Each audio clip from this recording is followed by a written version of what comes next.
Bismillah wa salatu wa salamu ala rasulillah. Je vous raconte l'histoire de la lettre que le prophète sallallahu alayhi wa sallam a envoyée au roi romain Héraclius de son époque. Comme vous le savez, quand le prophète sallallahu alayhi wa sallam était pendant la période de trêve avec les Mécois, une période qui a duré pratiquement 4 ans, le prophète sallallahu alayhi wa sallam a profité de cette période pour envoyer des lettres à tous les rois de l'époque, de son époque. Il a fait son devoir de transmission. Il a envoyé une lettre qui appelle les gens, les rois et leur peuple à adhérer à la religion musulmane. Et parmi les lettres, il a envoyé Dihya al-Kalbi, c'est un compagnon du prophète sallallahu alayhi wa sallam, il l'a envoyé jusqu'à Héraclius. Il se trouve que Héraclius, cette année-là, il a gagné une grande bataille contre les Perses. Et Allah parle de cette victoire dans la sourate des Romains. Si vous lisez la sourate des Romains, au début, Allah parle de cette victoire. Et donc, Héraclius, pour remercier Dieu de lui avoir donné la victoire, il est venu jusqu'à Jérusalem, et on disait qu'il est venu même à pied, ou qu'il est venu pieds nus jusqu'à cet endroit-là, comme signe de reconnaissance envers Allah. Donc, il était à Jérusalem quand il a reçu la lettre du prophète sallallahu alayhi wa sallam. Et quand il l'a reçu, il a été intrigué par son contenu. Et il a tout de suite ordonné qu'on lui amène des gens de la tribu du prophète, des gens qui habitent la Mecque. Il voulait leur poser des questions concernant cet individu qui prétend la prophétie pour lui. Et donc ils ont cherché, les soldats ont cherché, et ils ont trouvé que Abu Sufyan, l'ennemi juré contre le prophète sallallahu alayhi wa sallam, et quelques personnes de ses amis, des commerçants arabes, étaient là. Donc ils les ont amenés jusqu'à le palais du roi à Jérusalem. Et il les a reçus, ils sont rentrés. Abu Sufyan il raconte cette histoire. Et cette histoire est racontée dans les détails dans un hadith dans Al-Bukhari. Donc, c'est un hadith authentique. Et cette histoire, elle est détaillée. Abu Sufyan, quand il est devenu musulman par la suite, il a rapporté ses dires à Abdullah ibn Abbas, qui lui nous rapporte ce hadith.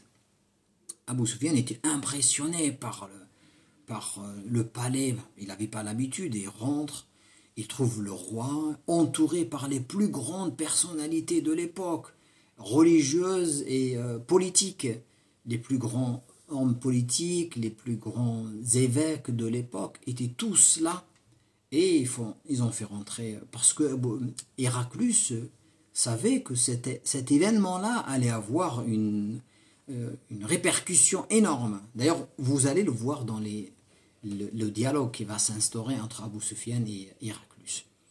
Donc, Abu Sufyan, il raconte, il dit, Héraclius, il dit, qui est la personne la plus proche de ce prophète, la plus proche dans la parenté de cet homme qui prétend la prophétie? Abu Sufyan dit, c'est moi. Abu Sufyan était de Bani Abdi Manaf. Et c'était le plus proche du prophète sallallahu alayhi wa sallam, contrairement aux autres commerçants qui étaient d'autres tribus. Et donc, il lui a dit, avance vers moi. Et il a demandé à tous les autres commerçants de se mettre derrière lui. Et il leur a donné la consigne à travers son traducteur. Il leur a dit, si jamais il dit un mensonge, ben dites-le moi. Il ne vous verra pas. Dites-moi ça, c'est pas bon. Il dit un mensonge. Et Abu Sufyan raconte, il dit, j'avais pas la possibilité de mentir. Si j'avais la possibilité de mentir, je l'aurais fait. Parce qu'à l'époque, il détestait le prophète sallallahu alayhi wa sallam. Il était l'ennemi du prophète. Il voulait au contraire salir l'image du prophète. Mais il n'a pas pu. Donc il a dit que des choses vraies sur le prophète sallallahu alayhi wa sallam. Et là commence le dialogue entre Héraclius et Abu Sufyan. Et Héraclius pose la première question à Abu Sufyan. Il lui a dit,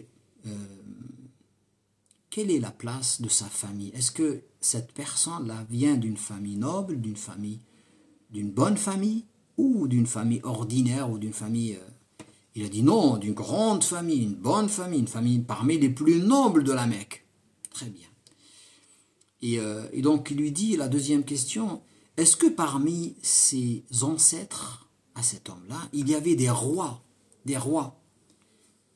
Il lui a dit non, non, nous on n'a pas de roi, chez nous, non, il n'y a pas de roi. Il n'y a pas de roi ou de quelqu'un, un grand responsable. Très bien.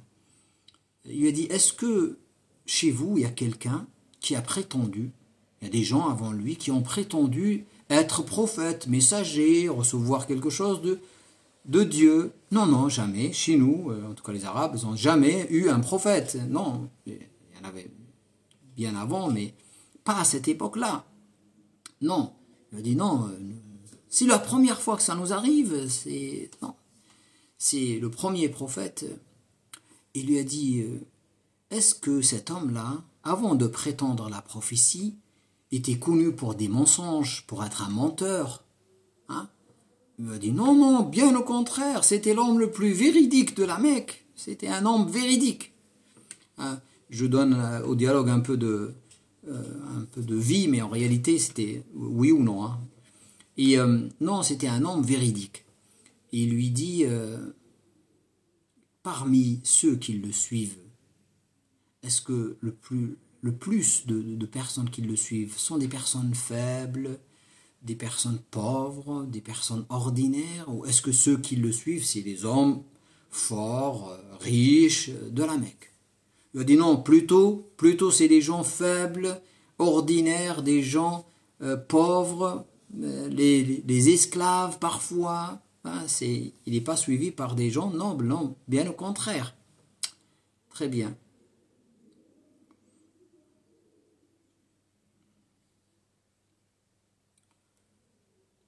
Il lui a dit, je regarde un peu mes notes, est-ce que ceux qui le suivent, le nombre augmente ou il stagne ou est-ce qu'il diminue? Il m'a dit non, il augmente tout le temps, tout le temps. Il a toujours des gens en plus avec lui. Il lui dit, est-ce que ceux qui le suivent reviennent sur leur religion, quittent cette religion, sont déçus par cette religion, ou est-ce que plutôt c'est des gens qui restent constants et fermes sur cette religion? Il a dit non, non, ils préfèrent mourir que de revenir sur leur religion. Et au contraire, leur nombre il augmente et personne n'est déçu par cette religion pour la quitter. Ça, c'est la réalité. Et Abu Sufyan, il disait la réalité, la vérité, parce qu'il était un peu contraint par ça. Il lui a dit, est-ce qu'il trahit? Est-ce que c'est quelqu'un qui est connu par ses trahisons? Hein? Il lui a dit non, jamais. Non, jamais, il a jamais trahi. Quand on a conclu un engagement avec lui, il a toujours respecté ses engagements. Très bien. Et Abu Sufyan, il rajoute quelque chose. Il dit, mais, nous sommes actuellement avec lui, on a un pacte avec lui, on a une trêve avec lui actuellement, et j'espère qu'il ne trahit pas ses engagements. Et Abu Sufyan, il dit, c'est la seule chose que j'ai pu placer pour dénigrer un peu le prophète sallallahu alayhi wa sallam, c'est la seule chose que j'ai pu dire. Très bien, mais Héraclus, il écoute bien. Il lui a dit, est-ce que vous l'avez combattu? Il vous a combattu? Il dit oui, nous avons eu plusieurs batailles avec lui. Il y avait la bataille de Badr, il y avait la bataille de Uhud, il y avait la bataille de l'Ahzab, il y avait plusieurs. Il lui a dit, et alors, quel était le résultat de vos batailles? Il lui a dit, il a gagné une fois, on a gagné une fois, il a gagné des fois, on a gagné des fois. Ah, très bien. Il a dit donc, qu'est-ce qu'il vous ordonne? Il ordonne quoi? Qu'est-ce qui est le contenu de son message? Il dit, il nous a demandé de n'adorer que Dieu, l'unique, un seul Dieu, de délaisser toutes les divinités que nous avons.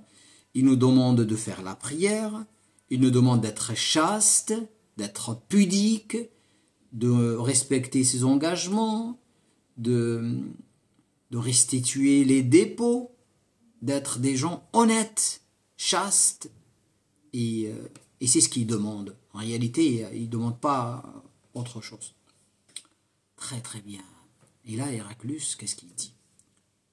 La première Donc là, il demande à son traducteur de traduire et de dire à Abu Sufyan. La première question que je t'ai posée concernait sa famille, sa lignée, sa filiation. Et tu m'as dit qu'il venait d'une famille noble, d'une famille respectée. Ainsi, les prophètes avant venaient tous de familles nobles et respectées. L'histoire le dit. C'est là où on voit la sagesse et la science qu'Allah a donnée à cet homme-là, à ce roi. Très bien. Je t'ai demandé, est-ce que parmi ses ancêtres, il y avait un roi? Si parmi ses ancêtres, il y avait un roi, j'aurais dit que c'est un homme qui cherche à récupérer le royaume ou le poste de ses ancêtres. Ce n'est pas le cas. Je t'avais posé la question, est-ce que des gens ont prétendu la prophétie avant lui? Et tu m'as dit que non. Donc, s'il y avait plusieurs personnes, j'aurais dit, voilà, c'est une habitude chez eux de prétendre la prophétie. Mais si c'est la première fois, c'est intriguant. Donc, je t'avais posé la question sur le mensonge. Est-ce que cet homme était un menteur? Et tu m'as dit que non. Avant de prétendre la prophétie, il n'avait jamais menti. Et ça m'étonnerait qu'un homme qui ne ment pas aux gens, concernant les gens, ça m'étonne de la part de cette personne de mentir au sujet de Dieu. S'il ne ment pas au sujet banal de la vie de tous les jours, comment peut-il mentir au sujet d'Allah subhanahu wa ta'ala, de Dieu? Donc, je t'ai posé la question concernant la trahison. Tu m'as dit qu'il n'a jamais trahi. Ainsi, les prophètes respectaient leurs paroles et ne trahissaient jamais leurs paroles et leur engagement. C'était un signe pour moi. Et je t'ai posé la question concernant les gens qui le suivent. Est-ce que leur nombre augmente ou diminue? Et tu m'as dit que le nombre augmente. Ainsi, la foi que les prophètes ont, ou la religion que les prophètes ont amenée, augmentait toujours jusqu'à atteindre son apogée. Je t'ai posé la question, est-ce que les gens sont déçus parfois de cette religion et qu'ils la quittent? Tu m'as dit non. C'est comme ça la foi. Quand elle pénètre les cœurs, elle ne sortira jamais. Les gens sont même capables de mourir pour leur foi. Et tu me l'as prouvé. Je t'ai demandé, est-ce que vous l'avez combattu? Et tu m'as dit que oui, et que vous avez gagné, et qu'ils ont gagné. Des fois. Et comme ça, pour les prophètes, les épreuves de la vie, perdre, ça fait partie de leur chemin. Gagner, ça fait partie de leur chemin, jusqu'à que Allah leur donne la victoire finale. Très bien. Et je t'ai posé la question concernant le contenu de son message. Et tu m'as dit qu'il vous demande d'adorer Dieu l'unique. Voilà, c'est de prier, de faire la prière, de donner la sadaqa, de donner la zakat, l'aumône, de respecter ses engagements, d'être chaste, d'être honnête. Ben, c'est le contenu de tous les messages de Dieu. Ce que Dieu demande aux hommes, c'est bien ça.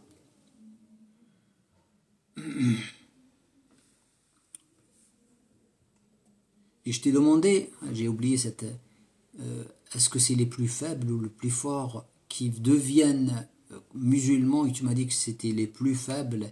Ainsi, les prophètes sont toujours suivis dans un premier temps par les faibles et non pas par les forts. Et par la suite, quand la religion s'installe et qu'elle devient dominante, que les autres vont rejoindre la religion. Très bien. Il a dit, tout ce que tu viens de dire, c'est la description d'un prophète. Je savais qu'il y avait un prophète qui allait venir. Je l'avais lu et je savais que c'était maintenant. Mais je n'aurais jamais imaginé une seconde que ce prophète serait parmi vous, les Arabes. Donc là, en quelque sorte, avec cette description, Héraclius, il a compris que qu'il s'agissait du prophète que les Écritures ont mentionné et que c'était le moment de son arrivée. Il le savait qu'il allait venir, mais c'était pour lui quelqu'un d'autre, hein, un juif ou un chrétien ou quelqu'un, mais jamais il aurait imaginé que ça serait un arabe. Et regardez ce que dit Héraclius. C'est quelque chose de très très important et le hadith le dit. Il dit à Abu Sufyan, et le traducteur il est en train de traduire, il dit si tout ce que tu viens de dire est vrai et que tu n'as pas menti, je te garantis que cet homme-là va conquérir la terre tout entière. Et l'endroit où je suis assis là, il parle de Jérusalem, sera sous son emprise, sous sa responsabilité. D'accord ? Et si je pouvais aller le voir et le rencontrer, je traverserais toutes les difficultés pour aller le voir. Et si je suis auprès de lui, je lui laverai les pieds. Si je suis devant lui, je lui laverai les pieds. Imaginez quelle déclaration, c'est quelque chose qui... Et après, les autres sont en train d'écouter ce que Héraclius dit. Donc après, Abu Sufyan dit, ils ont demandé qu'on apporte la lettre que le prophète sallallahu alayhi wa sallam a envoyée. Ils l'ont lu à voix haute. Il dit la lettre, Bismillahirrahmanirrahim, au nom d'Allah, le clément, le miséricordieux, min Muhammadin abdillahi wa rasulihi, de la part de Muhammad, le serviteur de Dieu et son messager, à Héraclius, ila Héracl, azim ar-Rum, le grand empereur des Romains, salamun ala man ittaba al-huda, que la paix soit sur ceux qui suivent la guidance. Aslim taslam. أما بعد أسلم تسلم فإني أدعوك بدعاية الإسلام. Je t'appelle à la religion, à l'appel de l'islam. Aslim taslam. Sois musulman, deviens musulman, tu auras la paix, tu auras la paix. وأسلم يؤتك الله أجرك مرتين. Sois musulman et Allah te donnera ta récompense doublement, en tant que chrétien qui était croyant et en tant que musulman qui est encore croyant. Donc, Allah te donnera ta récompense doublement. Et si jamais tu refuses ce message, sache que tu portes, toi, le péché et la responsabilité de tous les chrétiens. Et il a écrit dans cette lettre le verset Ya ahl al-kitab ta'alaw ila kalimatin sawa'in baynana wa baynakum alla na'budu illa Allah ولا نشرك به شيئا ولا يتخذ بعضنا بعضا أربابا من دون الله فإن تولوا فقولوا اشهدوا بأننا مسلمون. Ô gens de livre, venez à une parole commune, à une parole juste entre nous et vous. C'est de n'adorer que Allah, seul Allah, l'unique, et que les uns ne prennent pas les autres comme des divinités en dehors de Dieu. Si ils nient, s'ils refusent ce message, dites-leur, nous sommes musulmans, nous sommes soumis à l'ordre d'Allah subhanahu wa ta'ala. Et donc Abu Sufyan il dit, quand ça s'est terminé, j'ai entendu des bruits, les gens ont compris que voilà, Héraclius, il a presque donné le titre de prophète à Muhammad sallallahu alayhi wa sallam. Et donc les gens commencent à protester contre ça. Et donc il a dit, ça parlait tellement fort, on n'a rien compris. Et les soldats sont venus nous faire sortir du palais et nous sommes partis. Et Abu Sufyan, il dit dans le hadith, à la fin du hadith, il dit à ses amis, mais vous imaginez vous que Ibn Abi Kabsha, pour dénigrer le prophète sallallahu alayhi wa sallam, Abu Sufyan il l'appelait comme ça, Ibn Abi Kabsha. Même le roi des chrétiens le craint. Mais on va où, hein, c'était pendant cette période de trêve, on va où comme ça? Mais il a dit, depuis, je savais qu'il allait gagner, mais je savais pas quand, jusqu'à que Allah a fait de moi un musulman malgré moi. Parce qu'Abu Sufyan est rentré à l'islam un peu malgré lui, C'est pas par la force, il a voulu devenir musulman. Mais quand tout est devenu évident, quand toute la Mecque est devenue musulmane, ben, c'est presque le dernier qui est devenu musulman par la force des choses. Et dans un autre, dans la Sira, on raconte que Hiraql, qu'est-ce qu'il a fait? Hiraql était un homme sage. Il voulait vraiment devenir musulman. Il voulait vraiment que son peuple devienne musulman. Parce qu'il a compris qu'il s'agissait du dernier prophète. Qu'est-ce qu'il a fait? Il a convoqué tous les hommes de religion de son époque et il a fait une grande réunion. Il a demandé qu'on ferme toutes les portes. Et grande salle, et il a dit à ses évêques, ses prêtres, on a reçu cette lettre et on a bien vérifié. Et vous savez que cet homme-là est le prophète écrit dans nos livres et dans nos écrits. Je vous demande d'adhérer et qu'on aille le voir et qu'on devienne musulman et qu'on aura ainsi la paix dans ce bas monde et dans l'au-delà. Donc Héraclius, il a appelé tout il a rencontré une protestation énorme parce que la Trinité venait de s'installer bien comme il faut. Et donc les gens n'étaient pas d'accord. Non, c'est impossible d'adopter une religion qui nie la divinité de Jésus. Non, c'est impossible. Et les gens ont protesté, ils commencent à sortir des portes pour exprimer leur refus. Et là, Héraclius, il a eu l'idée, revenez, venez. Ah, il leur a dit, j'ai fait tout ça pour vous tester. Testez votre foi, est-ce que vous êtes vraiment des vrais chrétiens? Et si jamais quelqu'un veut vous manipuler, est-ce que vous êtes manipulable ou pas? Mais là, j'ai compris que la chrétienté n'a aucun problème à avoir avec des gens comme vous, convaincus de leur religion. Et il les a un peu complémentés pour dire que là, c'était juste, on dit, de la comédie, j'ai fait ça juste pour vous tester. Mais en réalité, il ne l'avait pas fait pour tester, c'était ce qu'il voulait réellement. Et regardez comment Allah guide qui il veut. Cet homme était savant, sage. Il aurait pu gagner la vie de ce bas monde et dans l'au-delà. Mais il a refusé parce qu'il tenait à son pouvoir. Il ne voulait pas quitter le pouvoir. Il voulait que les gens adoptent la religion musulmane, mais que le prophète sallam lui a dit, hein, tu gardes le pouvoir. Hein, l'islam, c'est pas une religion de pouvoir tu gardes ton pouvoir, mais tu adhères juste à la religion. Mais il voulait ça. Mais les évêques de l'époque l'ont empêché de le faire. C'est une magnifique histoire qui a beaucoup de sens. Et le hadith est authentique, donc on peut se baser sur ce hadith pour conclure énormément de choses. Je sais que c'est très long et j'ai essayé d'être synthétique, mais voilà, cette belle histoire de Héraclius et avec Abu Sufyan et l'histoire avec la lettre du prophète sallallahu alayhi wa sallam. Allahumma salli wa sallim wa barik wa zid alayhi wa ala alihi wa sahbihi ajma'in. سبحانك اللهم وبحمدك نشهد أن لا إله إلا أنت نستغفرك ونتوب إليك سبحان ربك رب العزة عما يصفون وسلام على المرسلين والحمد لله رب العالمين